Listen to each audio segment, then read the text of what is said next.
سبحان الله والحمد لله لا إله إلا الله الله أكبر. بسم اللہ الرحمن الرحیم. السلام علیکم. آج کا ہمارا موضوع ہے تقدیر، اور تقدیر کے لفظی معنی مقرر کرنا یا طے کرنا کے ہیں. دنیا میں جو کچھ بھی ہوتا ہے وہ اللہ کی چاہت کے مطابق ہوتا ہے اور اس کے علم و حکم کے مطابق انجام پاتا ہے. اور تقدیر پر ایمان رکھنا ہر مسلمان پر فرض ہے. تقدیر پر ایمان لانے کے ساتھ ساتھ ہمیں اپنے معاملات اور افعال میں تدبیر یعنی حکمت عملی کو بھی اختیار کرنا چاہیے. ہم اللہ تعالیٰ کی طرف سے تدبیر اختیار کرنے کے پابند ہیں. ہمیں تدبیر اختیار کر کے معاملے کو اللہ تعالیٰ پر چھوڑ دینا چاہیے. ہمیں اپنے معاملات کی بہتری اور مشکلات سے نکلنے کے لیے نیک اعمال اور دعا کا اہتمام کرنا چاہیے. یہ دنیا جو ہے دارالاسباب ہے. سبب اختیار کرنا ہمارا کام ہے اور اس میں اثر ڈالنا یہ اللہ کا کام ہے. قرآن پاک میں اللہ تعالیٰ فرماتے ہیں کہ انسان جب قدم اٹھاتا ہے تو ہم اس کے لیے راستے کھول دیتے ہیں. سبب اختیار کرنے سے اور دعا کرنے سے تقدیریں بدلتی ہیں اور اعمال سے بھی تقدیریں بدلتی ہیں. علامہ اقبال نے کیا خوب کہا ہے کہ خودی کو کر بلند اتنا کہ ہر تقدیر سے پہلے خدا بندے سے خود پوچھے بتا تیری رضا کیا ہے.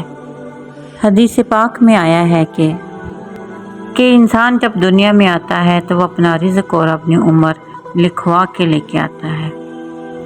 لیکن دوسری طرف حدیث پاک میں آتا ہے کہ جو بندہ اپنے والدین کی خدمت کرے گا اللہ پاک اس کی عمر میں بھی برکت دیں گے اور روزی میں بھی برکت دیں گے. تقدیر کی دو اقسام ہے، تقدیر مبرم اور تقدیر معلق. تقدیر مبرم سے مراد وہ تقدیر ہے جو اللہ تعالیٰ کا آخری فیصلہ ہے، جس کو اللہ تعالیٰ کے حکم سے لوح محفوظ پر لکھ دیا گیا ہے اور اس میں تبدیلی نہیں ہو سکتی. اور جو تقدیر معلق ہے وہ ایسی تقدیر ہے جو انسان کے نیک عمل اور دعا کی وجہ سے بدل دی جاتی ہے. سورۃ رعد آیت نمبر 39 میں اللہ تعالیٰ نے فرمایا ہے، اللہ جو چاہتا ہے مٹا دیتا ہے اور ثابت رکھتا ہے جو چاہتا ہے اور اسی کے پاس ہے اصل کتاب. جیسا کہ حدیث میں آتا ہے کہ دعا تقدیر کو بدل سکتی ہے. مثال کے طور پر ایک بچہ جو ہے وہ پیپر دینے جاتا ہے اور اس کا پیپر اچھا نہیں ہوتا، لیکن وہ گھر آ کر دعا کرتا ہے اللہ تعالیٰ سے کہ یا اللہ میرا پیپر صحیح نہیں ہوا، اللہ مجھے پاس کر دے. اللہ تعالیٰ جو ہے اس اسٹوڈنٹ کی دعا قبول کرتا ہے اور اسے پاس کر دیتا ہے. اللہ تعالیٰ کے پاس علم غیب ہے. اللہ تعالیٰ کو پتہ ہوتا ہے کہ کوئی بھی انسان کیا کرنے والا ہے. اس کے حساب سے اس کی تقدیر لکھ دی جاتی ہے. اگر انسان کی تقدیر میں کچھ برا بھی لکھا ہے لیکن اچھے اعمال کرنے کی وجہ سے، نیک عمل کرنے کی وجہ سے، دعائیں کرنے کی وجہ سے اس کی بری تقدیر کو مٹا کر اچھی تقدیر لکھ دی جاتی ہے. اللہ کے رسول صلی اللہ علیہ وسلم نے فرمایا کہ اللہ پر بھروسہ رکھو لیکن اونٹ کو باندھو. ہمیں اللہ تعالیٰ کے اوپر پورا بھروسہ رکھنا چاہیے، لیکن اس کے ساتھ ساتھ ہمیں بھرپور طریقے سے محنت کرنی چاہیے. آئیں بچوں سے پوچھتے ہیں کہ انہیں جو ہے آج کا ٹاپک جو تقدیر ہے اس کے حوالے سے کیا سمجھ آئی ہے.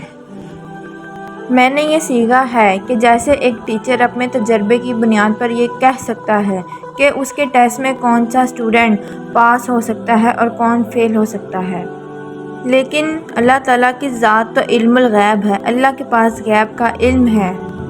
اللہ تعالیٰ کو اچھے اور برے انسانوں کا پتہ ہے کہ وہ آگے کیا کیا کر سکتا ہے، تو اللہ تعالیٰ نے ان کی تقدیر ان کے کیے جانے والے کاموں کی بنا پر لکھی ہے، لہٰذا انسانوں کو چاہیے کہ وہ اچھے کام کر کے اپنی نیک تقدیر بنا سکیں۔